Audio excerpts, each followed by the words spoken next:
वर्ष से पहले तक तो केवल अर्बन लोकल बॉडीज वही इन सब कॉलोनीज का पता करते थे, योजना बना करके घोषणा करते थे कि ये कॉलोनी नियमित अनियमित कैसी रहेगी। लेकिन इस वर्ष में हमने पहली बार इसमें टाउन कंट्री प्लानिंग डिपार्टमेंट को भी जोड़ा है कि जो कॉलोनीज अर्बन जो एरिया है उस अर्बन एरिया से बाहर बनती हैं, और खास करके जो हमारा कंट्रोल्ड एरिया है, अर्बन एरिया से बाहर कंट्रोल्ड एरिया में भी कई बार वो कॉलोनीज बन जाती हैं। लोग प्लॉट खरीदते हैं, जमीन खरीदते हैं, प्लॉट बनाते हैं, उनको मकान बन जाते हैं। उसका कंट्रोल पहले उतना ज्यादा बन नहीं पाता था, तो अंतोगत विचार यही किया कि अभी एक बार जितने भी ऐसी कॉलोनीज बन गई हैं उन सब का रजिस्ट्रेशन करके और वहां जो परिस्थितियां हैं उसके हिसाब से और उनको सबको नियमित किया जाए। अर्बन एरिया है उसके अंदर यूएलबी, और जो अर्बन एरिया के बाहर कंट्रोल्ड एरिया है उसमें टाउन कंट्री प्लानिंग। तो इस प्रकार 2014 से 2022 उसमें तो हमने 685 कॉलोनीज केवल अर्बन लोकल बॉडीज के लिए ही की थी। फिर पहली बार 17 अगस्त को हमने ये कॉलोनी जो घोषणा की थी 211 उसमें नगर पालिका की थी, 238 टाउन कंट्री प्लानिंग की थी, तो 449 कॉलोनीज ही हमने उस समय घोषणा की थी। आज उसके बाद उसी कड़ी में अगली जो घोषणा मैं कर रहा हूं उसमें 193 कॉलोनी तो अर्बन लोकल बॉडीज की और 110 कॉलोनी टाउन कंट्री प्लानिंग की, ऐसे कुल मिलाकर के 303 कॉलोनी आज जो है इनको घोषणा में कर रहा हूं। 14 जिले जिसमें 21 नगर पालिकाएं ये सब हैं, 21 नहीं 39 नगर पालिकाएं ये हैं। तो ऐसे ये सब जगह पर आज कार्यक्रम भी हो रहे हैं और वहां इनकी जानकारियां सबको, चाहे वो टाउन कंट्री प्लानिंग की हैं, चाहे वो अर्बन लोकल बॉडीज की हैं, उन सब कॉलोनीज की जानकारी वहां सबको मिल रही है। वहां हमारे प्रोमिनेंट सब लोग हैं। मैं यहाँ के आपके माध्यम से वहां पर एकत्रित सभी ऐसे लोग जो उन कॉलोनी के बाशिंदे हैं उनको विशेष तौर पर बधाई देता हूं। अन्य जो लोग जुड़े हैं उन सबको भी इस अवसर पर बहुत बहुत शुभकामना और बधाई देता हूं। साथ ही मैं बधाई देता हूं हमारे अर्बन लोकल बॉडीज के मिनिस्टर डॉक्टर कमल गुप्ता जी को, क्योंकि इनकी देखरेख में ही अर्बन लोकल बॉडीज का यह सारा काम चल रहा है। यद्यपि टाउन कंट्री प्लानिंग डिपार्टमेंट जो मेरे स्वयं के पास है, तो इसलिए मिलकर के हम ये कॉलोनीज को आगे बढ़ा रहे हैं। इसी के साथ एक जानकारी और कि अभी भी जो हमने पोर्टल पर जितनी जानकारियां ली थी उसमें 1507 कॉलोनीज अभी भी शेष हैं, जिसमें 936 अर्बन एरिया की हैं और 571 ये जो कंट्रोल एरिया है उसकी है। तो से 1507 कॉलोनीज और हैं जो हमारा संकल्प है कि 31 जनवरी 2024 तक ये सब भी नियमित कर दी जाएंगी। और इसके बाद चूंकि हमने प्रावधान किया है कि आगे नई कॉलोनी कोई भी ना बने, उसके लिए सभी विभाग, चाहे अर्बन लोकल बॉडीज हैं, चाहे हमारा टाउन कंट्री प्लान विभाग है, चाहे ग्रामीण क्षेत्र के अंदर हमारा सिस्टम सब, वहां कोई भी रेजिडेंशियल कॉलोनी बिना प्लानिंग के नहीं बनेगी। उसके लिए हमने बहुत से कठोर प्रावधान भी लिए हैं ताकि रजिस्ट्रियां वहां की बंद कर दी हैं। नया कोई बनाएगा उसको डेमोलिश भी करेंगे। नई कॉलोनी न बने बल्कि लोगों को जो प्लान्ड तरीके से मकान मिल जाए, रेजिडेंशियल मकान खास करके, वैसे इंडस्ट्रियल और कमर्शियल वो भी सब उसमें साथ जुड़ता ही है, लेकिन सबको मकान यथा संभव मिल जाए। इसके लिए आप लोगों ने ध्यान किया होगा कि हमने शहरी एरिया के लिए जो गरीब लोग हैं उनको प्लॉट अथवा फ्लैट देने की या जिसको चाहिए उसकी ऑप्शन मांग रहे हैं। अभी तक उस ऑप्शन के आधार पर लगभग 2 लाख लोगों ने अप्लाई किया है। गरीब लोगों ने अभी एक एक फेज करके कर रहे हैं कि जिनकी आय 1,80,000 रुपए से कम है और शहरी एरिया में उनको या तो प्लॉट चाहिए या फ्लैट चाहिए। प्लॉट 1 मरले का है जिसकी कीमत लगभग 1 लाख रुपया रखी गई है, और फ्लैट जो है वो 450 स्क्वायर फीट का है जिसकी कीमत 6 से 8 lakh, depending upon the city. कुछ शहरों में थोड़ा महंगा जाएगा, कुछ शहरों में थोड़ा सस्ता जाएगा, तो इस हिसाब से करेंगे। और व्यवस्था ये है कि जितना पैसा वो स्वयं अपने पास से इस वर्ष में जमा करा पाएंगे वो तो कैश जमा कराएंगे, शेष व्यवस्था बैंकों से लोन लेकर के भी उनको दी जाएगी। जितनी किस्त वो देना चाहते हैं वो 10 साल, 15 साल, 20 साल, अब मैक्सिमम अप टू 20 ईयर्स ये किस्तें भी फैसिलिटेट उनको की जाएंगी सस्ते ऋण पर। लेकिन फाइनल जो पॉलिसी है ये जब पोर्टल पर सब जानकारियां आ जाएंगी, कितने लोग किस शहर में उनको आवश्यकता है, फिर उसकी हमारे पास कहाँ कहाँ जमीन उपलब्ध है, तो पहले चरण में ये पॉलिसी सारी हम अगले महीने 1 नवंबर के आसपास ये बना करके दोबारा से फ्लोट करेंगे। जो फ्लोट करेंगे तो फाइनली बुकिंग उस समय कराएंगे। अभी केवल उनसे ऑप्शन ली जा रही है कि किन को ऐसे मकान चाहिए। अभी तक पिछले सालों में देखा है, हमारे डिपार्टमेंट ऐसे गरीब लोगों के लिए मकान बना देते हैं। खास करके हाउसिंग बोर्ड के बहुत से ऐसे फ्लैट बने, पॉलिसी पहले दी नहीं, पहले बुकिंग नहीं हुई। हमने एक वर्ग तय करके कि उनको हम आइडेंटिफाई करेंगे, फिर उनको अलॉट करेंगे, और बहुत ऐसे सरकारी बहुत से प्रावधान ऐसे बने रहे कि 10-10 साल से भी वो फ्लैट बन के तैयार हो जाते हैं, उनको अलॉट नहीं हो पाते हैं। मुझे लगता है कि आज भी लगभग 9 से 10 हजार फ्लैट्स ऐसे हैं जो बन करके खड़े हैं और अलॉट नहीं हो पा रहे हैं। उनकी भी एक प्लानिंग बना करके, ताकि उनको जिस भी तरीके से लोग स्वीकार करना चाहेंगे उनको हम दे सकेंगे। ऐसे 10 हजार फ्लैट वो भी देंगे। तो इस प्रकार की एक जानकारी आपको देनी थी। जो कॉलोनियां नियमित होंगी, इन सब नियमित कॉलोनियों के लिए हमने विकास कार्यों के लिए सरकार ने 3000 करोड़ रुपया अलग से इसको विकास के नाते से रखा है। वहां गलियां हैं, नालियां हैं, अथवा पानी की व्यवस्था है, या फिर पावर की, स्ट्रीट लाइट की व्यवस्था है, ऐसे सब मिलाकर के 3000 करोड़ रुपया विकास के लिए, जो लगभग 60 लाख रुपया प्रति एकड़ बनता है। क्योंकि सब एरिया जो अभी कॉलोनीज हैं, इन सब एरिया को मिलाकर के 5000 एकड़ का एक क्षेत्र है जिसको विकसित किया जाएगा। बाकी प्रोसेस पहले से बताई है, उसी प्रोसेस के अंतर्गत जो पहले हमने की थी उसी हिसाब से ये हमने कॉलोनी जो है वो नियमित की है। कॉलोनी को नियमित कराने के लिए जो पहले प्रावधान हमें किए थे, उसके अंदर एक पिछली बार मैंने बताया था, छूट दी थी। पहले हमने आरडब्ल्यूए का एक प्रावधान रखा था कि रजिस्टर्ड आरडब्ल्यूए उस कॉलोनी की वो अप्लाई करें, लेकिन अनियमित कॉलोनी है, उसकी कोई आरडब्ल्यू वगैरह थी नहीं। तो बाद में हमने निर्णय लिया था कि उस कॉलोनी के कोई 5 लोग मिल करके और उसमें अप्लाई कर दें। नियमित होने के बाद फिर उस आरडब्ल्यूए को विधिवत वहां रजिस्टर करा लेंगे, तो उस कॉलोनी में समाधान जो है इनका किया जा सकता है। इन सब कॉलोनियों में क्योंकि पहले से प्लान्ड नहीं है, तो सामान्यतया तो ऐसी आवासीय कॉलोनियों में वाणिज्यिक एरिया, कमर्शियल एरिया 4% तक रखा जाता है। लेकिन वहां जो कि पहले बन चुकी हैं, इसलिए उस सीमा को हमने हटाया है। उसमें जो भी बना हुआ है उसमें 4% से अधिक भी हो सकता है। लेकिन विशेष तौर पर वहां अगर मॉल बने हैं, मल्टीप्लेक्स बने हैं, होटल बने हैं, बैंक्वेट हॉल बने हैं, तो उसके विशेष प्रावधान बने हुए हैं। उन प्रावधानों के हिसाब से उसका शुल्क लेकर के उनको भी नियमित कर दिया जाएगा।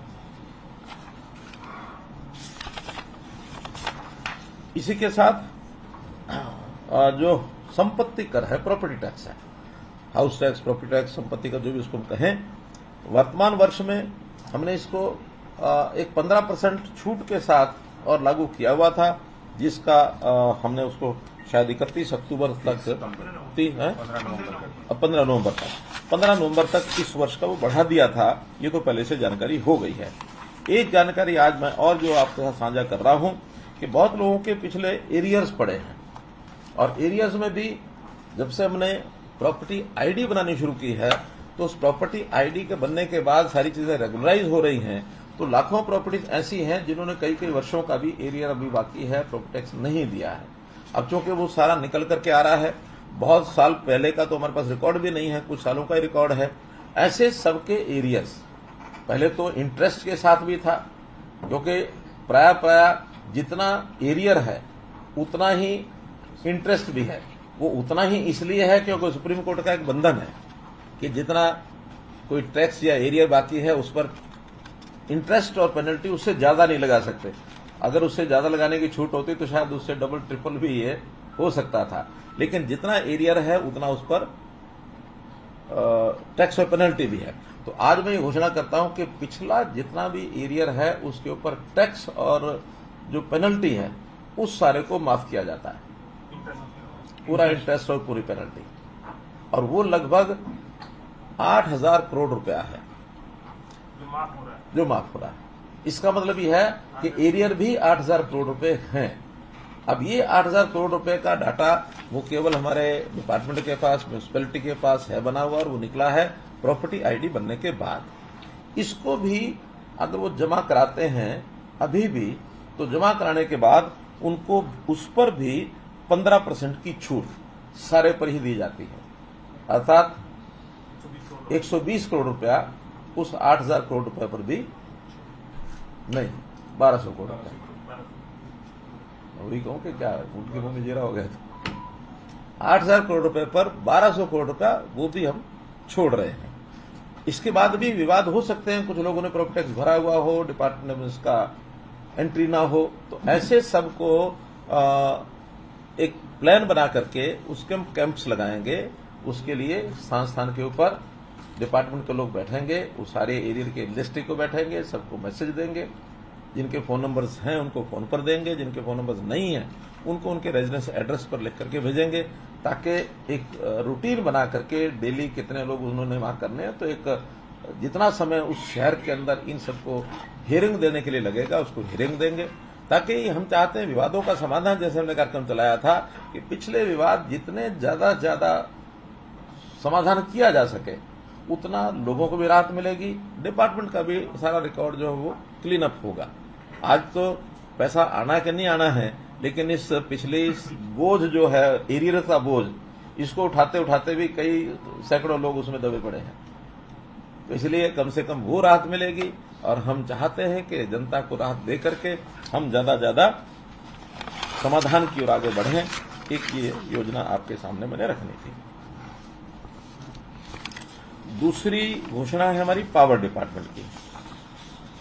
पावर डिपार्टमेंट की एक बड़ी समस्या, ये जो बिल्डर्स हैं, बिल्डर्स को पावर डिपार्टमेंट का साथ समझौता करके अपनी लैंड देनी होती है, पावर हाउस बनाना होता है, और उसके बाद फिर जो कंज्यूमर हैं उनको कनेक्शन मिलते हैं।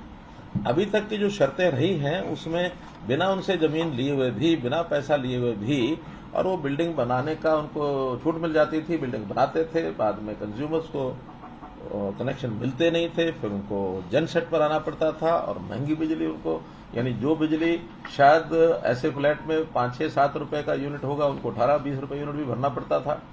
बहुत से केसेस हमने इंडिविजुअली गुरुग्राम में निपटाए भी हैं, अभी पीछे सोनीपत, पानीपत, यहाँ के भी कुछ विषय आए हैं। लेकिन उसके लिए जो आगे समस्याएं ना आए, इसके लिए एक पॉलिसी ये बनाई है, और उस पॉलिसी में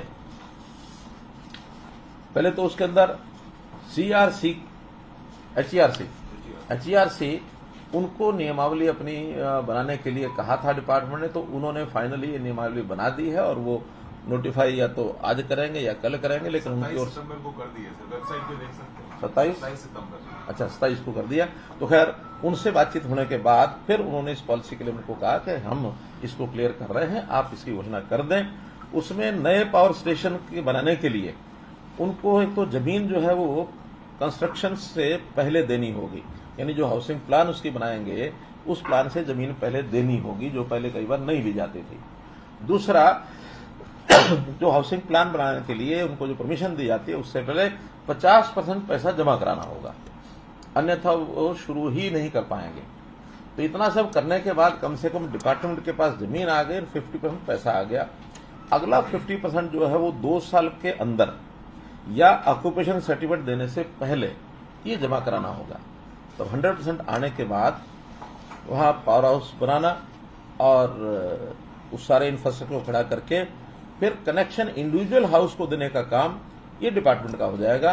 डिपार्टमेंट इंडिविजुअल कनेक्शन देगा। पहले कभी कभी वो सामूहिक कनेक्शन, बल्क कनेक्शन ले लेते थे, और बल्क कनेक्शन के बाद अपने आप फिर आगे कंज्यूमर को बांटते थे, बिल कलेक्ट करना, फिर इकट्ठा करके और डिपार्टमेंट को देना। कभी डिपार्टमेंट का ज्यादा हो जाता था, कभी उनका ज्यादा हो जाता था। तो वो कोई बल्क कनेक्शन उनको नहीं दिया जाएगा, बल्कि एक एग्रीमेंट के हिसाब से उनका इंफ्रास्ट्रक्चर वगैरह बना करके डिपार्टमेंट जो है उनको इंडिविजुअल कनेक्शन देगा। उसके बाद कोई रोल डेवलपर का उसमें नहीं रहेगा। क्यों पिकदा चाहिए ना? जी सर। हाँ, इससे कुल मिलाकर के कॉलोनी के जो निवासी हैं उनको एक बहुत बड़ी सुविधा ये हो जाएगी। इसी के साथ पावर डिपार्टमेंट का एक विषय है जो बहुत शिकायतें हमको मिलती हैं, इमारतें हैं या सरकारी या प्राइवेट, उनके ऊपर से तारें निकल रही होती हैं। वो हाई टेंशन भी है और 11 kVA 33 kVA वो सारी उसके ऊपर जा रही होती हैं। अब वस्तुस्थिति तो ये है कि पहले लाइनें लगती हैं, उसके बाद लोग नीचे घर बना लेते हैं। अब है स्वभाव लोगों का बना हुआ, क्योंकि सस्ती जमीन मिल जाती है या अपनी किसी के पहले होती है, वो बना तो सकते नहीं है, बनाना भी नहीं चाहिए। अब दुविधा ये भी है कि जमीन उनकी है, लाइन सरकार की, पावर डिपार्टमेंट की है, तो वो बना लेते हैं। वो कहते हैं हमारी जमीन है, क्यों रोकते हैं। उसका समाधान जब निकलेगा। लेकिन कम से कम इस पर हमने एक बार पहले भी 2016 में एक उनको राहत दी थी कि जिन लोगों ने अप्लाई किया था उनके घरों के ऊपर से गुजरी तारों को हटाने के लिए अभियान जो चलाया था, 7,849 स्थानों पर 11 kV और 95 स्थानों पर 33 kV लाइनों को इनको बदल करके और अल्टरनेटिव रूट से ले गए थे। 112 करोड़ रुपया उसमें खर्च आया था। अभी भी बहुत सी एप्लीकेशंस हमारे पास आई हैं जिनकी डिमांड है। उसमें प्राइवेट भवन भी हैं और सरकारी भवन भी बहुत जगह पर हैं। सरकारी जमीनों के ऊपर भी आखिर लाइनें निकलती हैं, तो उनको भी राहत चाहिए। कहीं कॉलेज है, कहीं स्कूल है, कहीं अन्य संस्थाएं बनी हुई है, अस्पताल बने हुए हैं। तो इन सब को हटाने के लिए हमने बजट में 151 करोड़ रुपए का प्रावधान किया है। 151 करोड़ रुपए लगा करके, और इन सब जो डिमांड्स हैं तारों को हटाने की, इसको भी पूरा किया जाए। एक विषय है डेरे और ढाणियां, इनके कनेक्शन। बहुत डिमांड आती रहती है कि वहां बिजली नहीं पहुंची है। अब स्वतंत्र भारत में लोग स्वतंत्र हैं, गांव की बजाय कहीं भी जाके अपना मकान बनाने की इच्छा करते हैं। और जब सुरक्षित प्रदेश हो तो उसके अंदर बहुत आसान हो जाता है। सुरक्षा कम हो तो लोग डरते हैं, लेकिन आज तो खेतों में, ढाणियों में, इधर उधर कहीं भी अपना 2 घर 4 घर बना के रहने लग जाते हैं। फिर बाद में कहते हैं पावर दो, कनेक्शन दो। जब तक डिमांड नहीं थी, आवश्यकता नहीं थी, तब तक तो लोग गुजारा कर लेते थे। आज हर गांव में बिजली हो गई है और हर गांव में भी अब 24 घंटे बिजली होने की और आगे हम बढ़ रहे हैं। तो जो आइसोलेटेड पॉकेट्स हैं, जहां 2 घर 3 घर 5 घर हैं, वहां भी जो डिमांड आई है, अभी तक हमने उसमें प्रावधान किया था। 2016 में हमने आके किया था कि जो एग्रीकल्चर कनेक्शन है, एग्रीकल्चर कनेक्शन पर पैट का ट्रांसफर लगा करके 8 घंटे तो एग्रीकल्चर की जो पावर थी वो, और बाकी समय में पैट ट्रांसफार्मर के लिए उनको अलग समय में उनको ये कनेक्शन लेकर के, इसके अलावा और 13 घंटा तो 13 और 8 21 लगभग 24 ही हो जाता। तो इतनी पावर उनको मिल जाती थी पैट पर। और कुछ लोगों ने जहां ट्वेल कनेक्शन नहीं थे, उन्होंने सोलर कनेक्शन लेकर के बड़ा काम चलाना शुरू किया। फिर भी बड़ी डिमांड थी। हमने उसके अंतर्गत फिर सबसे पहले 2016 में एक विषय किया था कि 1 किलोमीटर जो हमारी फिरनी है, उस फिरनी से 1 किलोमीटर तक जो घर बने हैं 2 या 3 यानी 10 की आबादी है, अब एक ही घर की 10 है तो भी, 3 घर है तो भी, लेकिन उसको कनेक्शन हम देंगे। 1 किलोमीटर देने शुरू किए थे। आज 1 किलोमीटर के बाहर वो भी लोगों ने मांगना शुरू किया है। तो इसको हम एक्सटेंड कर रहे हैं 3 किलोमीटर तक, कि फिरनी से 3 किलोमीटर तक अब ये कनेक्शन उनको दिए जाएंगे। और 3 किलोमीटर मैं समझता हूं हरियाणा का प्राय हर घर आ जाएगा। फिर भी अगर कोई नहीं आएगा तो उसको हम यही कहेंगे कि या तो जो एग्रीकल्चर वाला सिस्टम है उससे चले, अगर एग्रीकल्चर सिस्टम से नहीं भी चलना है तो मुफ्त की बिजली मिलती है सोलर कनेक्शन। जितना भी बड़ा उनको लेना हो अपने घर की डोमेस्टिक के लिए, नॉट अदरवाइज, डोमेस्टिक के लिए सोलर कनेक्शन जो लेना है, उसमें जो कैपिटल सब्सिडी है उसको हम 50% कर रहे हैं कि उनको 50% कैपिटल सब्सिडी देंगे जब तक वो सोलर पर चलाएंगे। सोलर के बाद जब उनका नियमित कनेक्शन कभी कोई मिलने की बात आएगी तो उसके बाद में वो सोलर रहना सोलर पर है, सोलर पर नहीं रहना तो सोलर पर ना रहे, लेकिन हर घर को बिजली जरूर मिले, इसका हम प्रावधान कर रहे हैं। एक इसके अंदर और एक प्रकार है, वो है गांव जिसकी फिरनी नहीं होती है लेकिन जिसको बेचिरा गांव कहते हैं। तो बेचिरा गांव में भी अगर अलग ट्रांसफार्मर लगा करके हमको लाइन वहां तक पहुंचानी है, घर चाहे वहां 2 है चाहे 10 है, वहां भी अलग से एक कनेक्शन उस बेचिरा गांव के नाम से जरूर हम पहुंचाएंगे। क्योंकि बेचिरा गांव का मतलब वैसे तो यह है कि उस गांव में कोई आबादी नहीं है, लेकिन फिर भी ढाणियां वाणियां कहीं बन जाती हैं, तो एक कनेक्शन हर बेचिरा गांव का भी हम रिजर्व करते हैं, वहां चाहे वो कितना ही किलोमीटर हो, लेकिन बेचिरा गांव में एक कनेक्शन। ऐसे 200-300 गांव हैं लगभग बेचिरा, ज्यादातर उसमें यमुना जिले के हैं। तो उस प्रकार से उनको भी कनेक्शन की सुविधा ये मिल जाएगी।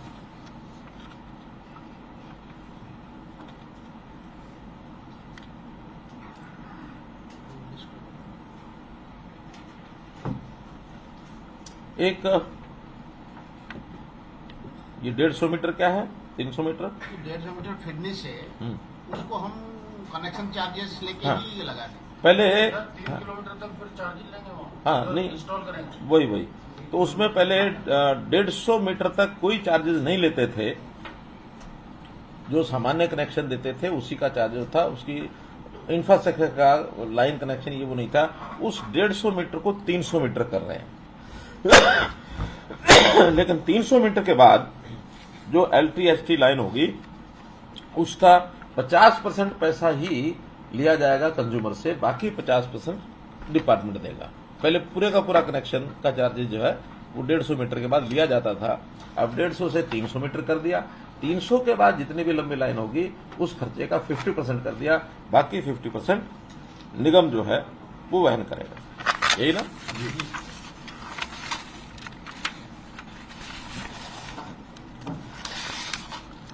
इसके बाद एक स्कीम हमने और बनाई। 300 तक तो सब फ्री हो गए।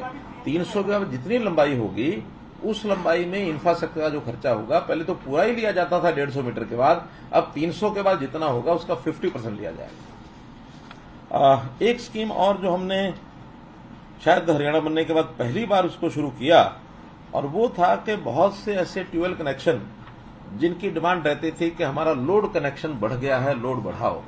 अब किन कारणों से वो कम हुआ, या तो उन्होंने डिमांड पहले कम की होगी, या जब डिमांड थी उस समय शायद कम एरिया से चाहे करते होंगे, बाद में ज्यादा एरिया हो गया, या उनकी आवश्यकता या डीप ज्यादा हो गया तो लोड ज्यादा। अब लोड जो है वो बढ़ाना उतना आसान नहीं था। अब हमने उसको योजना के अंतर्गत जुलाई 2023 में हमने स्कीम दी थी कि उसमें अपना जो वॉलंटरी डिस्क्लोजर करें कि कितना कनेक्शन चाहिए, जितना कनेक्शन चाहिए वो सब डिक्लेयर करें, हम उसको सबको देंगे। और आपकी जानकारी के लिए अभी तक उसमें 86,000 जो एपी कनेक्शन हैं, कंज्यूमर हैं, उन्होंने अप्लाई किया है। और इस अप्लाई करने के बाद लगभग 600 मेगावाट ये लोड जो है ये एक्सटेंशन में और उनको दिया जाएगा। जिस प्रकार से अब प्राय वैसे तो सब कंज्यूमर आ गए हैं, फिर भी आज उसकी लास्ट डेट डिक्लेयर कर रहे हैं 31 अक्टूबर तक। अब ये लास्ट डेट है कि जिसने भी अप्लाई करना वो सब अप्लाई कर दें, उसके बाद इस फैसिलिटी को एक प्रकार से रोक दिया जाएगा। तो क्योंकि बहुत बड़ा टाइम है, इतने लोग आ भी गए हैं, मुझे नहीं लगता कोई बच्चे होंगे, फिर भी बच्चे होंगे तो आज 6 तारीख है और 31 यानी 25 दिन अभी बाकी हैं, तो इसके बाद भी हम उसको करेंगे। और इसमें भी हाँ, ये तो यही है। एक चीज और उसमें नई जोड़ रहे हैं, वो ये शिकायत किसानों की एक होती थी, ट्रांसफार्मर चोरी हो गया। सामान्यतः जब ये इसमें होता था क्या तांबा कॉपर जब वायर्स उसमें ट्रांसफार्मर में होते तो बहुत शिकायतें थी। लेकिन जब से वो चेंज करके उसको एल्यूमिनियम की या किसी की आती है, एल्यूमिनियम की वायर आती है, तो शायद वो शिकायतें तो कम हुई हैं, क्योंकि उतना मटेरियल अब उसमें से चोरी करने के बाद मिलता नहीं है। फिर भी शिकायतें भी हैं। शिकायत किसान जो चोरी होती थी तो उसका काम रुकता था, पुलिस स्टेशन में जाके वो कहता था इसकी शिकायत लिखो। पुलिस स्टेशन कहता था ये प्रॉपर्टी तो आपकी नहीं है, ये प्रॉपर्टी किसकी है, पावर डिपार्टमेंट की है। तो पावर डिपार्टमेंट आकर के शिकायत करे। पावर डिपार्टमेंट वालों को चिंता नहीं कि शिकायत करें तो ना करें, उनकी कुछ जाता थोड़ी है कुछ, या तो किसान का गया जो गया। अब हमने अल्टीमेटली किसान को ये राइट दे दिया है कि किसान की शिकायत के ऊपर पुलिस एफआईआर करेगी, चाहे पावर डिपार्टमेंट सो भी जाए तो भी अगर चोरी हो गई है तो वो शिकायत करेंगे। और शिकायत करने के बाद भी नया कनेक्शन, उसमें नया कनेक्शन पहले 50% पैसा जमा करा के लेना पड़ता था, 6 साल हो जाए तो 20% से कराना पड़ता था, 20% पैसा दे करके वो नया कनेक्शन लेते थे। अब उसने 50% कर दिया है कि 50 की जगह केवल 25% पैसा जमा करा करके नया कनेक्शन, नया ट्रांसफार्मर रखा सकता है। और 6 साल अगर हो गए होंगे तो 10% पैसा जमा करा करके वो नया ट्रांसफार्मर रखा सकता है। और बाद में चोरी पकड़े जाने के बाद अगर वो ट्रांसफार्मर मिल जाता है तो ये पैसा उसका वापस हो जाएगा। तो ये सुविधा ऐसे किसानों को जहां के ट्रांसफार्मर चोरी होते हैं उनके लिए ये सब किया है। सबसे पहले वैसे बताना चाहिए था, लेकिन अब मेरे पेपर्स में जरा ऊपर नीचे था, इसलिए मैं सुप्रीम कोर्ट का बहुत बहुत आभारी हूं, धन्यवाद करता हूं कि अभी 4 तारीख को 2 दिन पहले जितना एक बड़ा विषय, ज्वलंत विषय, पूरे देश भर के लोगों की भी नजरें इस पर लगी है, हरियाणा, पंजाब और बाकी उत्तर भारत की तो लगी हैं, इसमें राजस्थान भी है, दिल्ली भी है, बाकी सब हैं, जिनकी जो स्टेक होल्डर्स हैं, SYL के ऊपर एक ऐसा स्टैंड जिसकी लड़ाई हम 2014 से लगातार लड़ रहे हैं, उस स्टैंड पर वैसे तो पहले भी मोहर लगा दी थी उन्होंने कि SYL लहर तो बनेगी, इसको सब सरकारें मिल करके बैठ करके आपस में करें, ऐसा वो सारी बातें की थी। अब इस बार सुप्रीम कोर्ट ने कदम और बढ़ाते हुए कि जो जमीन वापस कर दी थी वो भी केंद्र सरकार उसको अधिग्रहण करके उसको सुरक्षित करे SYL की, और मेनली सेंट्रल गवर्नमेंट को कहा है कि इसका रास्ता निकाले। जनवरी तक का टाइम दिया 3 महीने का, कि 3 महीने के अंदर इसका रास्ता निकाल करके, और चाहे सेंट्रल गवर्नमेंट अब कैसे निकालेंगे और क्या करेंगे इससे बात करेंगे, अलग बात है, लेकिन इतना एक स्पष्ट जिसको कहना चाहिए निर्णय ये सुप्रीम कोर्ट का जो आया है, इसके लिए मैं सुप्रीम कोर्ट को हरियाणा की जनता की ओर से बहुत बहुत बधाई भी देता हूं और उनकी सराहना भी करता हूं, उनका धन्यवाद भी करता हूं। पंजाब तो सर अभी भी फैसला आने के बाद आपने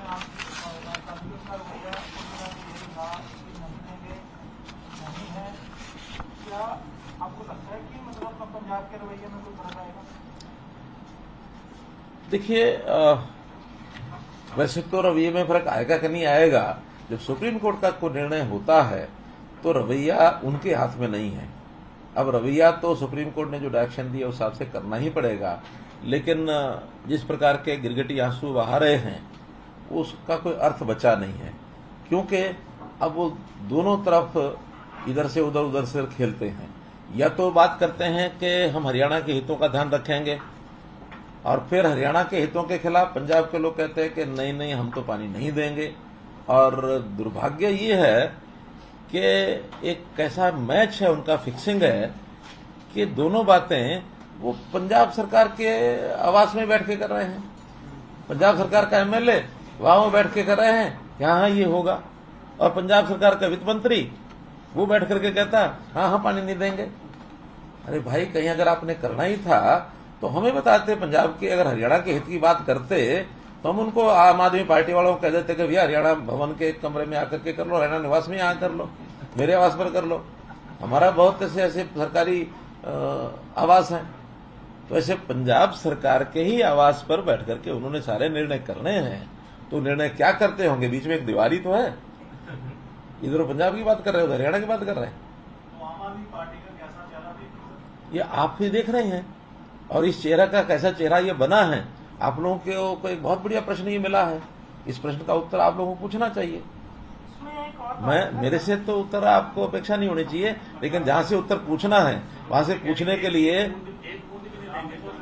मैं तो कह रहा हूँ ये प्रश्न आपको उन दोनों से पूछना चाहिए, इधर भी पूछना चाहिए, उधर भी पूछना चाहिए। अकाली दल ने भी ये कह दिया कि जहाँ पर भी जमीनों पर सर्वे होता है अधिकारियों का घेराव करें, ना केवल सरकार।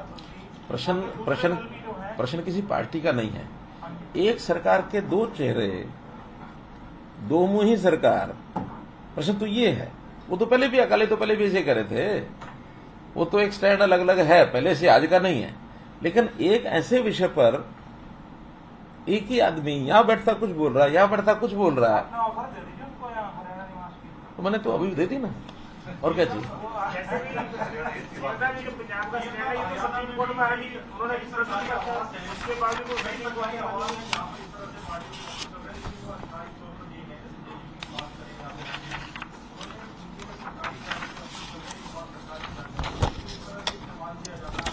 मेरा कहना है सरकारी आवास को इस्तेमाल करने का विषय नहीं है, वो कहीं भी बैठ के कर सकते हैं, लेकिन एक ही पार्टी 2 अलग अलग बातें, और वो भी अपने ही प्लेटफॉर्म पर बोल रहे हैं, एक ही बात तो बोले। दिल्ली का लोग, दिल्ली मुख्यमंत्री कुछ बोलते हैं, पंजाब के वित्त मंत्री कुछ बोल रहे हैं, उनके प्रभारी हैं वो कुछ और बोल रहे हैं, तो कुछ पगल ला करके कुछ ना कुछ एक स्टैंड पर आए, समझ में तो आए। एक स्टैंड ले, चाहे हमारे विरोध में ले, पक्ष में ले, उनका काम है। आज विषय वो नहीं है, वो तो सुप्रीम कोर्ट ने कहा जो कुछ कहा है, हम तो उसको देख रहे हैं। अब हमारी लड़ाई इनके साथ वैसी नहीं रही है, इनका तो एक स्टैंड अपना है, हमारा स्टैंड अपना है, सब पार्टियों, हरियाणा की सब पार्टियों का एक स्टैंड है। लेकिन कम से कम एक पार्टी एक स्टैंड रखती है, उसको लेकर के चलना चाहिए। खैर, ये विषय आपके लिए उनसे पूछने का है, पूछना चाहिए। ऐसे ही एक दूसरी बधाई भी मुझे आपके माध्यम से वो देनी है कि चीन के हांगझाओ में जो एशियाई खेल हो रहे हैं, उसमें इस समय तक कुल देश की जो मेडल टैली है वो 83, इंडिविजुअल 47 और टीम के 36 हैं, जिसमें 20 गोल्ड हैं, 31 सिल्वर हैं, 32 ब्रॉन्ज हैं, ऐसी 83 हैं। और इसमें हमारे लिए प्रसन्नता की बात यह है कि 83 में से हरियाणा के हैं 21, विच इज मोर देन 25%। 84 होते तो 21, 83 में 21, तो it is more than that, जिसमें 7 गोल्ड हैं, अगेन ये 1/3 हैं, 3 सिल्वर हैं, 11 ब्रॉन्ज हैं। इस प्रकार से ये जो एशियन पैरा एशियन, इसमें एशियन ही है, पैरा एशियन तो नहीं है, एशियन गेम्स में कुल 655 खिलाड़ियों ने इसमें भाग लिया, जिसके अंदर हरियाणा के हैं 86, यानी कुल मिलाकर के 15। सोनम का मेडल आ गया है तो 22 हो गए। 22 हो गए? चलो, आपके बैठे बैठे 21 से 22 हो गए, सोनम मलिक का है, आपके बैठे बैठे 22 हो गए। तो इसके लिए मैं बहुत बहुत बधाई देता हूं।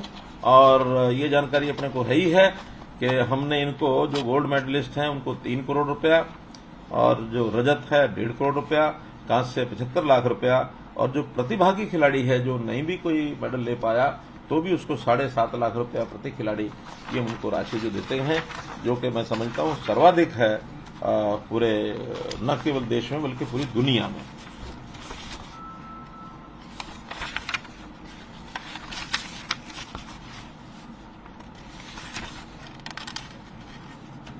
प्रोक्योरमेंट, इसकी जानकारी भी मैं जरूर देना चाहूंगा कि आज 5 अक्टूबर तक जो धान है उसकी आवक 21 लाख मीट्रिक टन हुई है, जिसमें 13 लाख मीट्रिक टन जो है खरीद हो चुकी है, 5.5 लाख मीट्रिक टन का उठान हो चुका है। कुल 1985 करोड़ रुपए लागत का ये धान अभी तक हमने लिया है। बाजरा 26 लाख क्विंटल, यानी 2.65 लाख मीट्रिक टन ये आवक हुई है।